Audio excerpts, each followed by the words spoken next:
ओम नमः सिद्धेभ्य। नमो अरिहन्ताणं नमो सिद्धाणं नमो आयरियाणं नमो वज्रायाणं नमो लोये सौवसाहुणं मोक्षमार्गस्य नेतारं वेत्तारं कर्मभूभृतां ज्ञातारं विश्वतत्त्वानां वंदे तद्गुणलब्धये।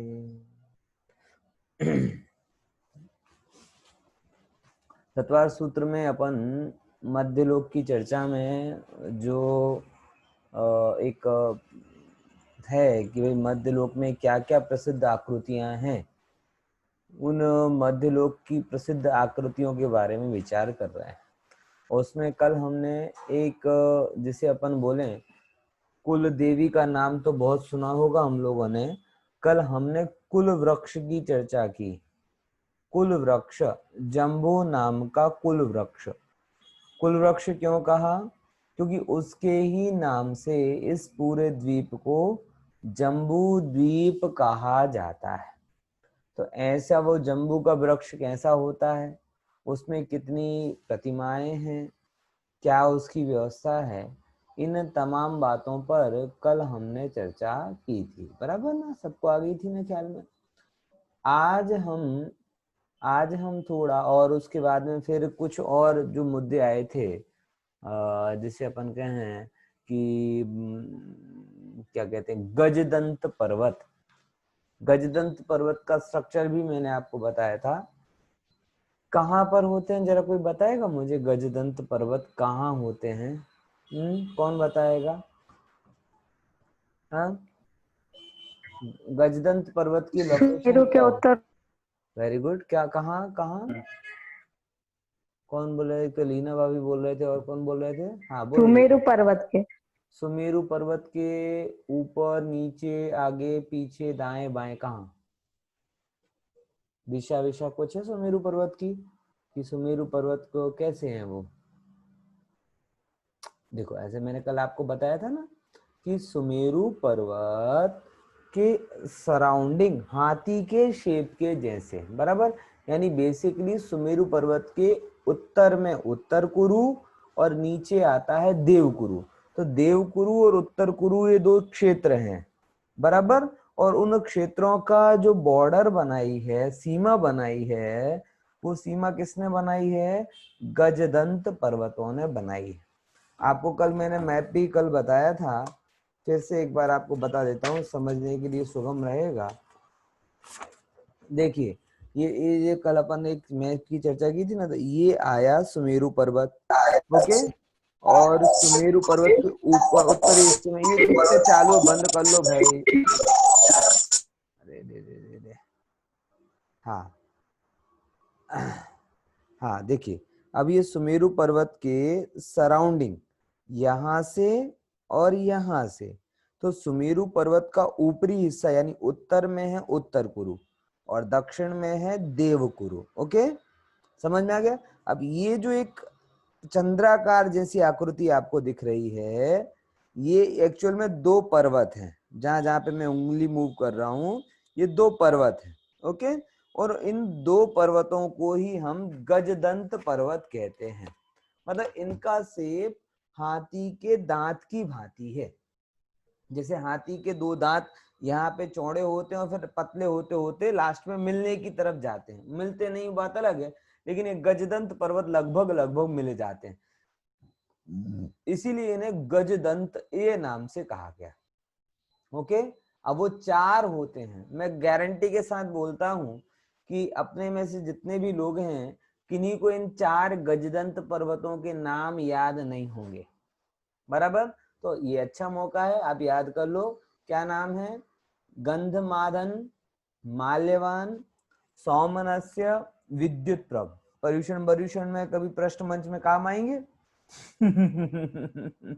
ऐसे प्रश्न तो तभी काम में आते हैं कि कोई क्वेश्चन पेपर आए या पर्यूषण में कोई पंडित जी आगे क्वेश्चन करें और आप लोग जवाब दे दोगे, तो आपकी तो શું कहते हैं, वाह बहुत સરસ સ્વાધ્યાયી છે है। ख्याल में आवे छे कि नहीं? तो ऐसे चार पर्वत होते हैं और चारों की स्थिति बताई। उत्तर में पश्चिम और उत्तर में दक्षिण, और दक्षिण में पूरब और दक्षिण में पश्चिम, ऐसे करके यहाँ पर सब बातें यहाँ पे बताई थी, कल चर्चा हमने की थी। ये नक्शा भी आप इसको एक बार रेफर करेंगे तो और चीजें आपको ख्याल में आएंगी। अब अपन थोड़ा आगे बढ़ते हैं, सूत्र नंबर, कोई प्रश्न हो यहाँ तक तो पूछ सकता है, नहीं तो अपन अपना नेक्स्ट क्वेश्चन जो अपन कहते हैं 10th नंबर का, उस पर जाते हैं। ओके, चलिए, है क्वेश्चन बहुत सरस આગળનું सूत्र આવશે। देखो 10वें नंबर का सूत्र, भरत हेमवत, बोलो भरत हेमवत, भरत हेमवत, हरिविदेह, हरिविदेह, हरिविदेह, रम्यक हैरण्यवतैरावत वर्षः क्षेत्राणि, रम्यक रम्यक हरणैरावत वर्षः क्षेत्राणि। बराबर। भरत हेमवत हरिविदेह रम्यक हिरण्य, ये हिरण्य, इसमें एक शब्द छूट गया है, बा शब्द छूट गया है, हिरण्य वतैरावत है, बराबर ना। अगर आप जो टेक्स्ट रखे हो या लिख रहे हो तो उसमें ऐड कर लेना, हिरण्य वतैरावत वर्षा क्षेत्राणि। बोलिए,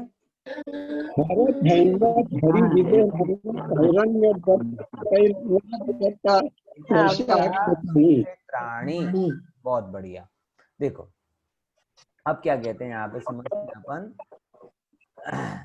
कि 7 क्षेत्रों के नाम है।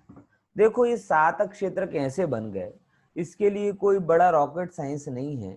किसी भी सर्किल में जो थाली के जैसा हो, उसको अगर आप 6 क्या कहते हैं स्ट्रेट लाइन अगर उसमें डाल देंगे, 6 ऐसी लाइन, तो ऑटोमेटिकली वो पूरी थाली 7 पार्ट्स में डिवाइड हो जाएगी।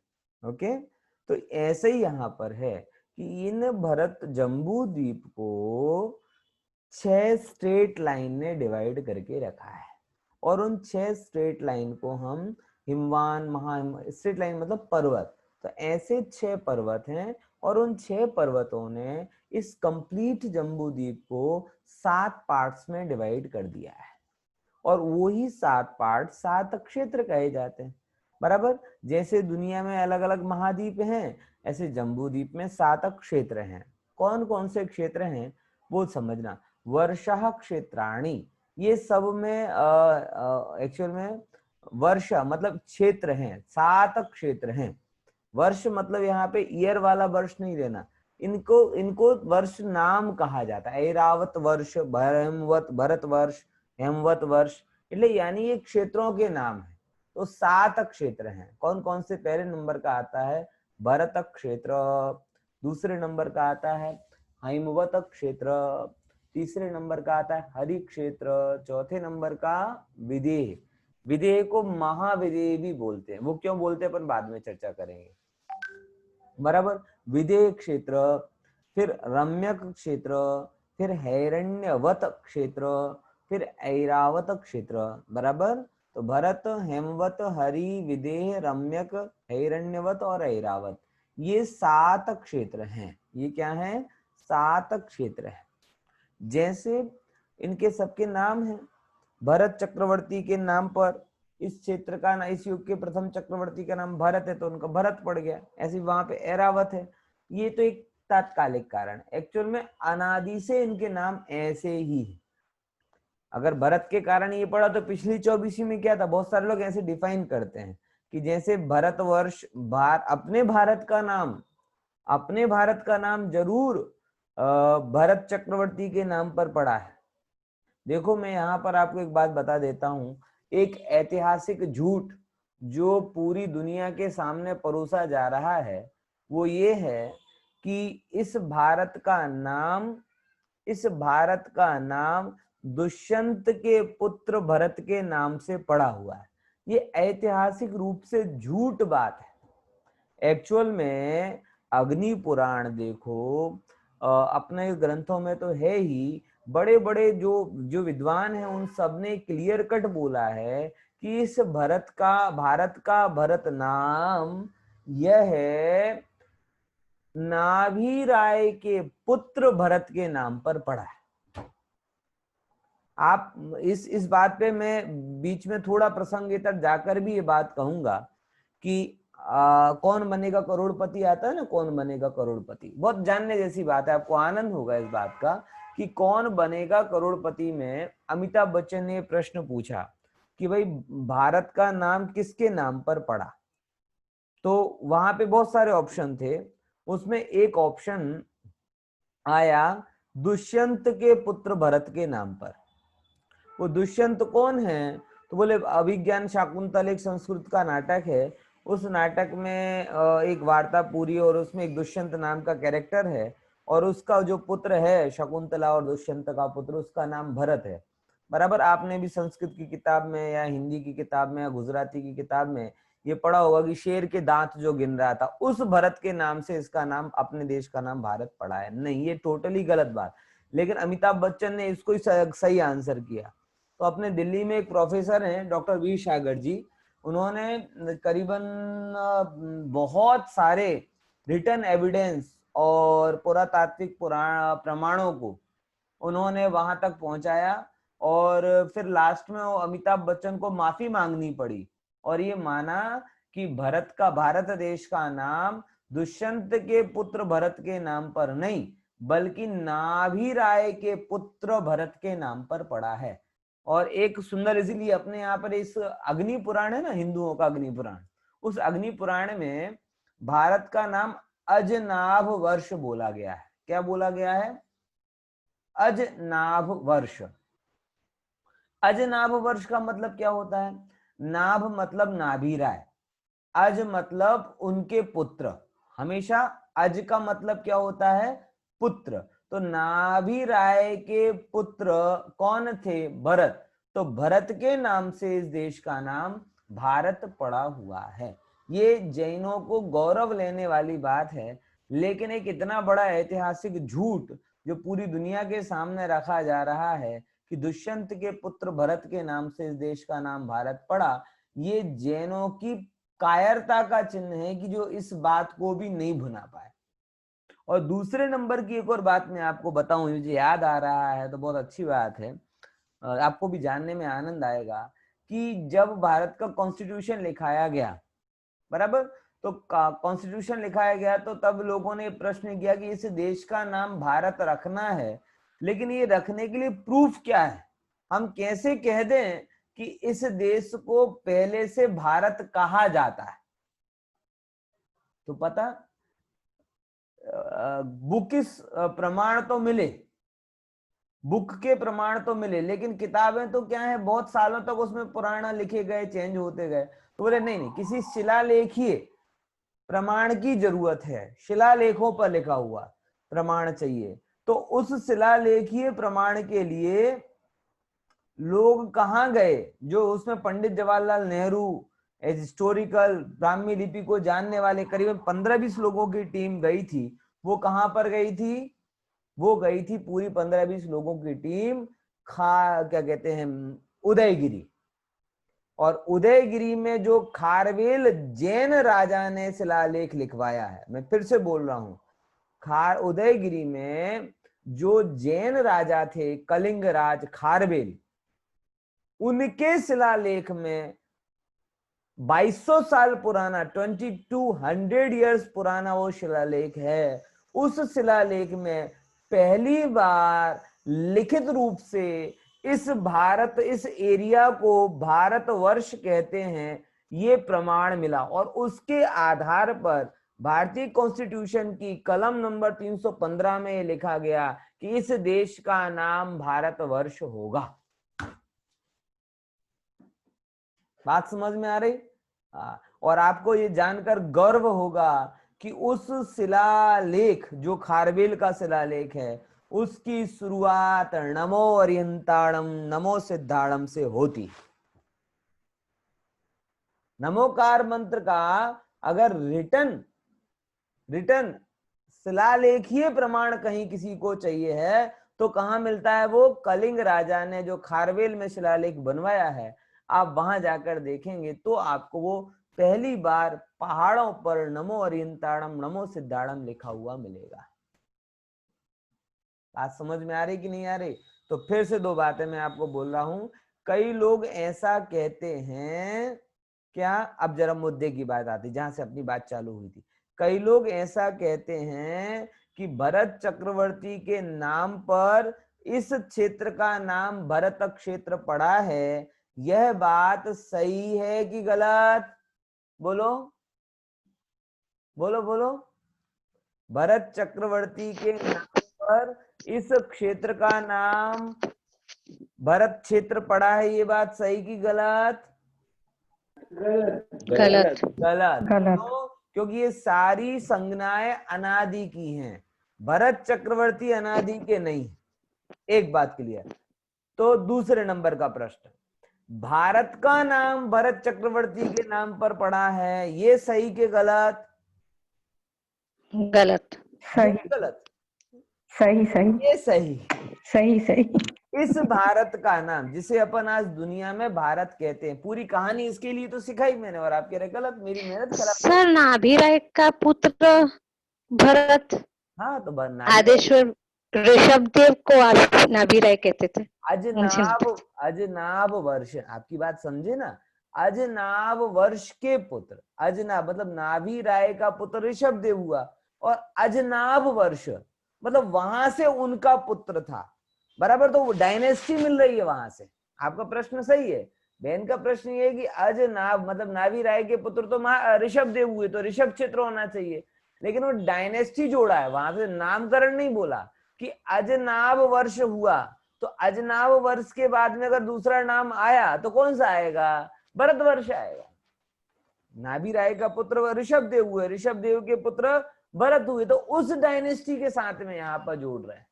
पॉइंट समझ में आया? वो शकुंतला की डायनेस्टी नहीं है, वो दुष्यंत की डायनेस्टी नहीं है। डायनेस्टी समझ गए ना, वंश परंपरा। तो दुष्यंत और शकुंतला की वंश परंपरा नहीं है। ये जो वंश परंपरा है ये नाभि राय की, ऋषभदेव की और भरत चक्रवर्ती की परंपरा है। उसके आधार पर ये नाम भारत भारत भारत देश पड़ा हुआ है। बराबर समझ में आया? तो फिर से दो बातों को आप बिल्कुल अंदर में बैठा लो। भरत चक्रवर्ती के नाम पर भरत क्षेत्र नाम नहीं पड़ा, लेकिन भरत चक्रवर्ती के नाम पर ये भारत वर्ष नाम पड़ा है। इस भारत वर्ष का अपर नाम अजनाभ वर्ष है। खुशीबेन, भारत वर्ष का अगर सेकंड नाम देखा जाए तो कौन सा नाम है? अजनाभ वर्ष। अजनाभ वर्ष। अजनाभ वर्ष, जो रिटर्न रूप में अग्नि पुराण आदि हिंदू पुराणों में भी मिलता है। पॉइंट समझ में आया कि नहीं आया? इतनी गजब बात, इतना इतना सुंदर अपना जैन धर्म है और इतना ऐतिहासिक जैन धर्म है, लेकिन वर्षों से बस यही बात है, बनियों को धंधे पानी से फुर्सत नहीं है, माताओं बहनों को रसोई से फुर्सत नहीं है, बच्चों को विदेश में पढ़ने से फुर्सत नहीं है। ये अपने गौरवशाली अतीत को कौन जानेगा ना कौन बताएगा। यूनिवर्सिटी में ये सब बातें जानी चाहिए, जिससे कल के दिन कोई दूसरा करोड़पति वाला प्रोग्राम हो तो ऐसी बातें ना जाएं कि दुष्यंत के पुत्र। हम मतलब नया तो कुछ नहीं कर पा रहे, लेकिन जो जो वास्तव में हमारा है, जो ऐतिहासिक रूप से सिद्ध हो रहा है, हम अभी बालाजी को नेमिनाथ सिद्ध नहीं कर पाएंगे, तिरुपति को, बद्रीनाथ को आदिनाथ सिद्ध नहीं कर पाएंगे, ये नहीं कर पाएंगे, लेकिन जो सिद्ध है एविडेंशियली उसको तो पकड़ के रखो। उसकी तो कम से कम आपको पता होना चाहिए, दुनिया को पता होना चाहिए। हमारी बात को अगर हम ही नहीं बताएंगे तो कौन बताएगा? बात समझ में आ रही कि नहीं आ रही? चलो, ये तो सब मेरा थोड़ा राग है इस चीजों में, इसीलिए आपसे सब बातें कहता हूँ। आशा है आप सब लोग उसे समझेंगे और अन्य तक पहुंचाने की कोशिश करेंगे। ठीक है ना? देखो, तो दो बातें क्लियर हो गई। तो ये भरत क्षेत्र हुआ। फिर दूसरे नंबर का क्षेत्र कौन सा आता है? हैमवत क्षेत्र। कौन सा क्षेत्र? हैमवत, हेमवत नाम का क्षेत्र है उसका दूसरा नाम। तीसरे नंबर का कौन सा क्षेत्र है? हरि क्षेत्र। अब चौथे नंबर का देखो, विदेह। विदेह, ये विदेह नाम और महाविदेह क्या है? देखो, विदेह क्षेत्र मतलब जैसे होता है ना, एक बहुत बड़ा क्षेत्र है, उसमें भरत जैसे बहुत सारे क्षेत्र भी हैं। 32 नगरियां जो कहते हैं ना, ये एक्चुअली में 32 नगरियां नहीं है, 32 सेपरेट क्षेत्र हैं। जैसे अपने यहाँ पर एक चक्रवर्ती होता है, वैसे वहां पे 32 चक्रवर्ती होते हैं। जैसे अपने यहाँ पे नारायण होते हैं एक एक क्षेत्र में 9-9, बराबर। ऐसे वहां पे हर 32 के 32 कर्म भूमियां, मतलब इसी हिसाब से वो 32 सेपरेट अपनी 32 व्यवस्था में रहते हैं। इसीलिए इसीलिए उन 32 विदेहों के कलेक्टिव रूप से हम उसे कई बार क्या कह देते हैं, महाविदेह। बराबर। जैसे राष्ट्र तो होता है ना, महाराष्ट्र थोड़ा बड़ा हो गया, राष्ट्र में भी जो बड़ा है सो महाराष्ट्र नाम हो दिया। ऐसे ही विदेह में भी जो बहुत सारे विदेहों का समुच्चय है वो महाविदेह कहलाता है। ओके, देखो, फिर रम्य क्षेत्र कहलाता है, फिर हैरण्यवत क्षेत्र कहलाता है, और फिर ऐरावत वत। ये 7 ठीक है ना, 7 क्षेत्र है। 7 क्षेत्रों को हम यहाँ पर समझ रहे हैं। देखो अगली स्लाइड। देखो ये सब उनका बताते हैं, हर क्षेत्र में क्या व्यवस्था है वो बताते हैं। सारे के सारे 7 क्षेत्रों के नाम ऊपर लिखे हुए हैं, और उनमें भोग भूमि क्या है, कर्म भूमि क्या है, ये बताएंगे। सबसे पहले थोड़ा अपन ये समझ लेते हैं, जो शब्द आपको बार बार आएंगे, भोग भूमि और कर्म भूमि, ये क्या चीज है। थोड़ा सा मैं आप लोगों से पूछ लूं, भोग भूमि क्या होती है और कर्म भूमि क्या होती है? बताओ जरा, कौन सी भोग भूमि होती है, कौन सी कर्म भूमि होती है, क्या कर्म भूमि की परिभाषा है, क्या भोग भूमि की परिभाषा है? ट्राई करो। देखो, भोग भूमि में कमाने के खाने के लिए मेहनत करने पड़ती है। कमाना खाना नहीं भोग होता। हाँ बहुत बढ़िया। और कल्पवृक्ष की व्यवस्था होती हाँ हाँ कल्पवृक्ष से सब मिल जाता है, और कर्म भूमि में अपने पुरुषार्थ से कार्य करना पड़ता है। अच्छा, मतलब यहाँ पुरुषार्थ से मिलता है मतलब ना अस्सी कर्म। मसी की व्यवस्था होती है, हाँ हाँ, पुरुषार्थ 80 करना। मसी की व्यवस्था होती है। बढ़िया बढ़िया। अच्छा, बहुत मुद्दे की बात लगभग इतनी सी है कि भोग भूमि में आजीविका आजीविका के लिए कर्म करने की जरूरत नहीं है। बहुत सारे लोग ऐसे समझते हैं कि भोग भूमि में भोग ही मिलते हैं और कर्म भूमि में कर्म बनते हैं, तो भोग भूमि में कर्म नहीं बनते, ऐसा नहीं है। और भोग भूमि वाले जीव कर्म नहीं करते हैं, ऐसा भी नहीं है। कर्म तो क्रिया का नाम है, कर्म तो क्रिया का नाम है। उठते हैं, बैठते हैं, घूमते हैं, फिरते हैं, ये भी तो कर्म है।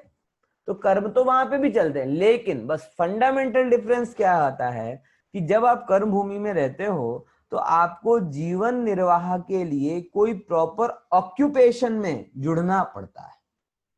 बराबर। ये ऑक्यूपेशन आपके 2 प्रकार के होते हैं, एक तो धनार्जन वाले और दूसरे जीवन निर्वाह के लिए जो घर गृहस्थी वाले। बराबर। कुदरती रूप से व्यवस्था है सारे जगत में। आजकल वो व्यवस्था थोड़ी चरमरा रही है कि जो पुरुष नाम का प्राणी प्रजाति की होती है वो धन अर्जन वाले कार्यों में लगती है, और जो स्त्री नाम की व्यवस्था होती है वो जीवन निर्वाह से संबंधित जो आहार है, ये है, इन चीजों में जुड़ती है। आजकल वो सब मिक्स हो रहा है। संतति का भरण पोषण करना, घर गृहस्थी की व्यवस्था देखना, ये कुदरती रूप से ऐसी व्यवस्था है जिसमें स्त्रियां इन्वॉल्व रहती हैं और वो काम बहुत अच्छे से वो कर सकती है।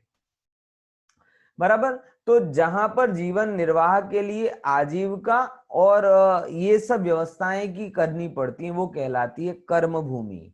और जहां ये व्यवस्था पुण्य के उदय से सहज हो जाती है, सहज हो जाती है इन द सेंस, समझ रहे ना। तो भोग भूमि में क्या होता है, आजीविका के लिए धन आर्जन की व्यवस्था नहीं होती, क्योंकि उन्हें जो जरूरत होती है वो कल्प वृक्षों से मिल जाता है। बराबर। कपड़े, खाना पीना, एटसेट्रा एटसेट्रा, जो भी चीजें हैं वो उन्हें मिल जाती है। परिवार होता नहीं है, 2 लोग ही होते हैं, युगल युगलिया, और संतति नहीं होती है। संतति होती है तब ये मर जाते हैं, तो उनके निर्वाह के लिए कुछ अलग करने की जरूरत होती नहीं है। तो ऐसी जो व्यवस्था होती है वो कहलाती है भोग भूमि की। और जहां अशी मशी कृषि आदि व्यवस्थाएं होती हैं, ये 6 कर्म तो भगवान ने बताए थे, हमने तो हजारों कर्म बना दिए है।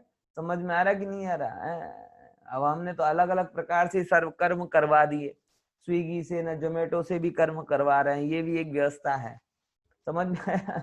तो अभी कर्म 6 में सीमित नहीं रहे, अभी सैकड़ों कर्म हो गए हैं।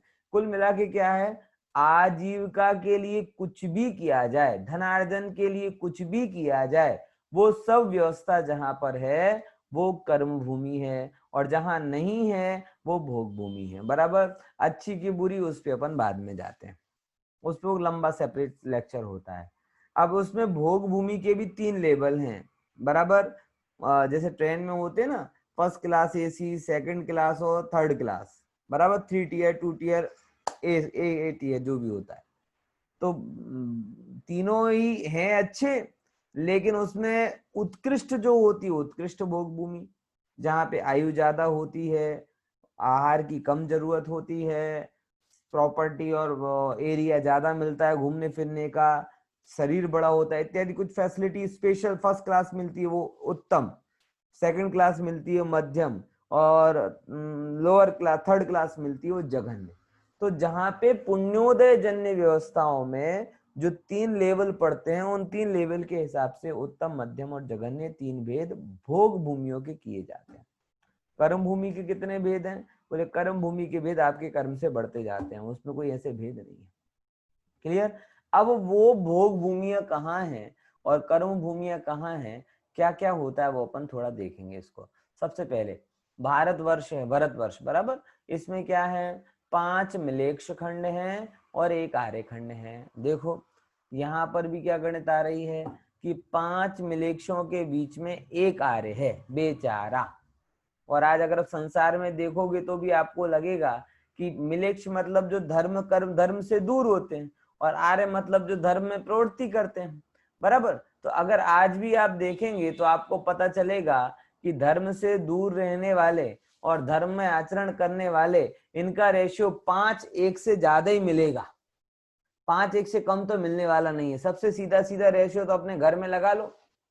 अधिकतर के घर में आप देखोगे सदस्य अगर कितने होंगे तो उन सदस्यों में से ज्यादातर सदस्य स्वाध्याय से, धर्म से, चिंतन मनन से दूर रहते हैं। एक आध कोई हरि का लाल होता है जो कभी कभी भूले बिसरे स्वाध्याय में लास्ट के 10-15 मिनट एंट्री मार लेता है। बराबर। कुछ एक आध होते हैं जो पूजन कराते हैं, पाठ कराते हैं, बाकी को तो कहाँ पड़ी। बराबर। जहां देखो बस बैठ के गप्पे मारने के लिए 2-2, 3-3 घंटे लोगों को मिल जाता है, लेकिन बात जिनवाणी की बात सुनने के लिए टाइम नहीं मिलता है। क्या कहें, लेकिन कुदरत की व्यवस्था ऐसा ही है। तो आप लोग अगर कभी ऐसा देखें कि भाई आर्य मतलब धर्म में प्रवृत्ति करने वाले लोग कम हैं और धर्म में नई प्रवृत्ति करने वाले लोग ज्यादा हैं, तो इसको बिल्कुल भी आश्चर्य मत करना, क्योंकि कुदरत की व्यवस्था ही ऐसी है कि 5 मिलेक्ष के बीच में 1 आर्य है। ये रेशियो तो सनातन है, बढ़ सकता है कलिकाल के प्रभाव से। बराबर। समझ में आया? और दूसरे नंबर की बात यहाँ पे कहूं जो आपको थोड़ा अच्छी लगेगी, मनोबल बढ़ाएगी, कौन सी? कि गांव में पान की दुकानें बहुत सारी होती हैं और सुनार की दुकान बहुत कम होती है। बोलिए खुशी बेन। खुशी बेन, प्रश्न था आपका? सर ये आपने कहा भरत क्षेत्र में आर्य खंड 1 ही है और म्लेच्छ खंड 5 है। हाँ तो हाँ, ये हमेशा से है, तो पहले धर्म ज्यादा था और अब धर्म ये कम सब आर्य क्यों खंड हो के गया? तो पहले ये जो भी वर्णन है ना, ये सब आर्य खंड के हिसाब से करते हैं अपन। मिलेक्षों में तो धर्म की प्रवृत्ति कभी ही नहीं थी। तो जो भी हम ये स्टेटमेंट देते हैं कि पहले ज्यादा था ना अब कम हो रहा है, ये जो भी हमारा स्टेटमेंट है ये स्पेसिफिक आर्य खंड को के हिसाब से है, क्योंकि मिलेक्ष क्षेत्र में तो पहले से ही धर्म की प्रवृत्ति रहती ही नहीं है ना। ओके ओके उसकी कोई यहाँ पे बात नहीं है। ठीक है। तो 5 और 1 का रेशियो यहाँ पर आता है। बराबर। हम इस रेशियो को बढ़ा नहीं सकते हैं, लेकिन ये रेशियो जो रेशियो बना हुआ है ये और घटे नहीं, इसका विचार जरूर हम कर सकते। देखो अब दूसरे नंबर का क्षेत्र कौन सा है? हेमवत क्षेत्र। इस हेमवत क्षेत्र में जघन्य भोग भूमि होती है। जघन्य भोग भूमि में क्या होता है वो शायद आगे आएगा, नहीं आएगा तो मैं आपको, आप मुझे याद दिलाना, मैं आपको बता दूंगा बाद में, बुक्स के हिसाब से बता दूंगा। ओके। तीसरे नंबर की बात, हरिवर्ष में जो तीसरे नंबर का क्षेत्र है उसमें मध्यम भोग भूमि होती है। मध्यम भोग भूमि, अगेन मध्यम भोग भूमि में क्या होता है? तो 3-4 पैरामीटर होते हैं, बहुत ज्यादा पैरामीटर नहीं होते। एक है एज का, हाइट का, आहार का, बराबर। ये विशेष पैरामीटर होते हैं। एज उत्तम वालों की ज्यादा होती है, बराबर, 3 पल्ले 4 पल्ले होती है, मध्यम वालों की 3 पल्ले होती है, जघन्य वालों की 2 पल्ले होती है। ऐसा ऐसे हाइट में भी थोड़ा अंतर, एक 3 कोस, 2 कोस, 1 कोस। फिर आहार में भी अंतर पड़ता है कि उत्तम वाले हरड़ के जितना आहार लेते हैं, मध्यम वाले बहेड़ा के जितना आहार लेते हैं, और उत्तम जघन्य वाले आंवला के जितना आहार लेते हैं। 3-4 पैरामीटर की बात होती है। तो वो सब बहुत इतने इंपॉर्टेंट नहीं है, आप इसको पढ़ लें तो आपको सब ख्याल में आएगा। सिंपल आप सिस्टम समझें। जघन्य में आए, सबसे पहले आर्य कर्म भूमि आई, फिर 3 क्षेत्र है ना, तो पहले जघन्य आएगी, फिर मध्यम आएगी, फिर जो बीच का एरिया है, बीच का एरिया मतलब विदेय क्षेत्र, बीच का एरिया मतलब विदेय क्षेत्र, ऐसे समझो उसको कि ये जो आपका विदेय क्षेत्र आया, कहाँ गया, इसमें अब से काम चलाते हैं। देखो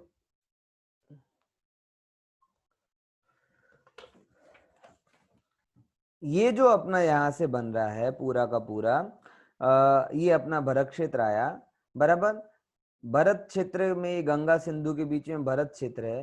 फिर यहाँ पर आता है हेमवत क्षेत्र, फिर ये हेमवत क्षेत्र आया, फिर ये हरि क्षेत्र आया। तो हेमवत क्षेत्र में जघन्य भोग भूमि है, हरि क्षेत्र में मध्यम भोग भूमि है, और ये फिर आया विदेय क्षेत्र इतना बड़ा प्रमाण में। अब विदेय क्षेत्र में 2 व्यवस्थाएं हैं।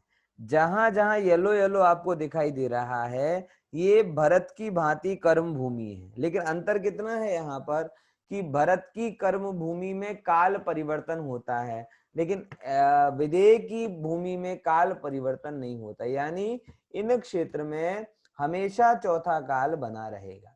ओके, लेकिन ये तो हुआ कर्म भूमि, लेकिन ये जो पहाड़ हैं, गजदंत पर्वत, ये गजदंत पर्वत है, उन गजदंत पर्वत के अंदर उत्तर कुरु और देवकुरु एरिया है। इन जगह पर उत्तम भोग भूमि है, बराबर। यानी जम्बू द्वीप में उत्तम भोग भूमि ये देवकुरु और उत्तर कुरु में है, और बाकी सब जगह मध्यम, जघन्य, मध्यम, उत्तम। अगेन यहां पर जाएंगे तो फिर इसके साथ मध्यम, जघन्य एंड अगेन कर्म भूमि। तो जो सिस्टम यहाँ का है वही सिस्टम वहां का है। अगर आपने नीचे का सिस्टम समझ लिया बराबर, तो उस साइड का भी, भरत के उत्तर का भी, विदेय के उत्तर का भी आपको समझ में आएगा। विदेय के दक्षिण का अगर आपने समझ लिया तो आपको विदेय के उत्तर वाला भी समझ में आ जाएगा। ख्याल में आया? समझ में आया कि नहीं आया प्रश्न? तो वो ज्यादा आप इसमें कंफ्यूज नहीं होना, और इतना ज्यादा कठिन भी कुछ नहीं है, सब सरल है। तो ये देखो अब यहाँ पर आते हैं। हाँ बोलो।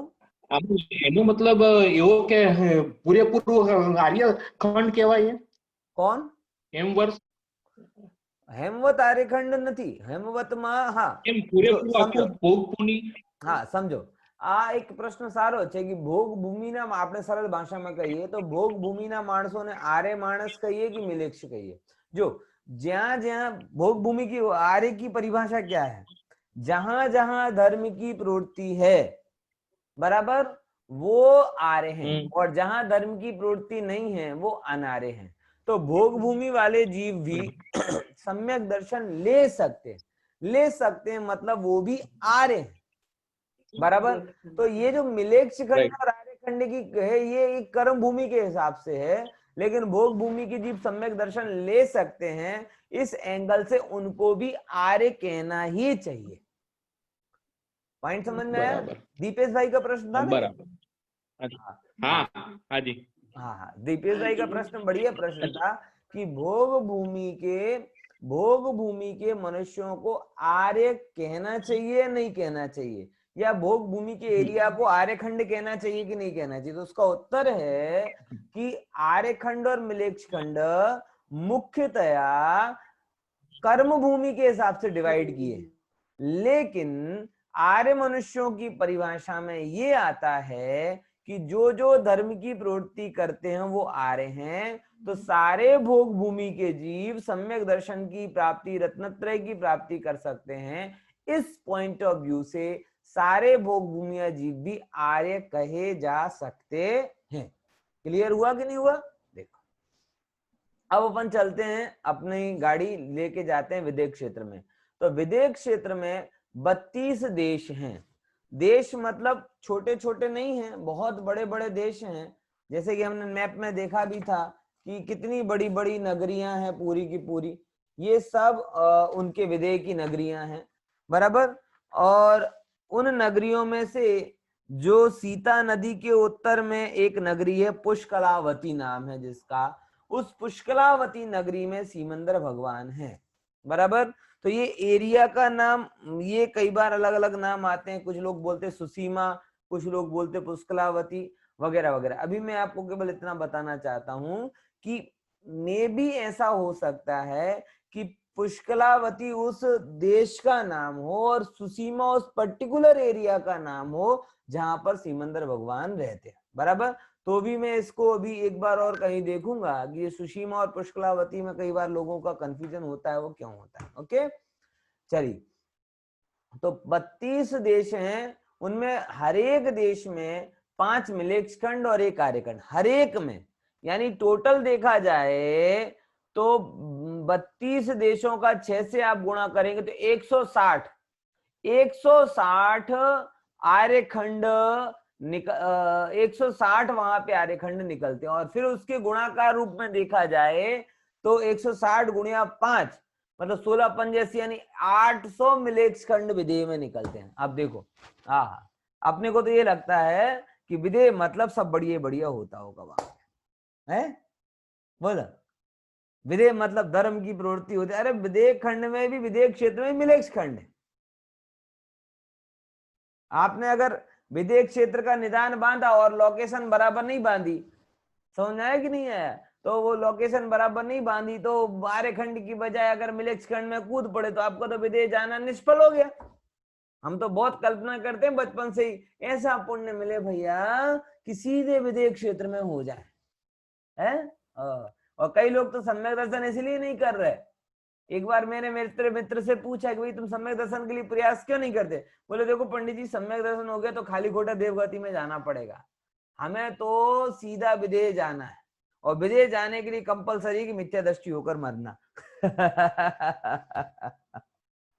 है, समझे कि नहीं समझे? क्योंकि सम्यक दर्शन हो जाएगा देवगति में चले जाओगे, मिथ्या दर्शन के साथ मरेंगे तो विदेह में जाएंगे। अरे भले मानस, मिथ्या दर्शन के साथ में मरकर विदेह में भी पहुंच गए तो विदेह में भी 800 मिलेक्ष खंड हैं। कितने? 800 मिलेक्ष खंड। उन 800 मिलेक्ष खंड में कहीं सेटिंग हो गई तो धर्म की प्रवृत्ति नहीं रहेगी। बराबर, इसीलिए सम्यक का पुरुषार्थ शिथिल मत करो, बराबर। अब देखो બીજું એક પૂછવાનું હતું, બોલો। આ તમે કીધું ને વિદેહ ક્ષેત્ર, તો મહાવીર દેવ ક્ષેત્ર એક જ કીધું ને કે વિદેહ ને સિંગલ કહીએ અને 32 નગરીના હિસાબથી ગણવા જઈએ તો બહુ મોટો થાય, તો મોટો થાય તો આપણે એમ કહી દઈએ कि महाविदेह कैसा है वह? महाविदेह क्षेत्र है। वो विदेह का ही एक विस्तार बताने के लिए उसे महाविदेह कहा जाता है, बराबर। फिर देखो जरा, एक उत्कृष्ट भोग भूमि, ये मैंने आपको बताई।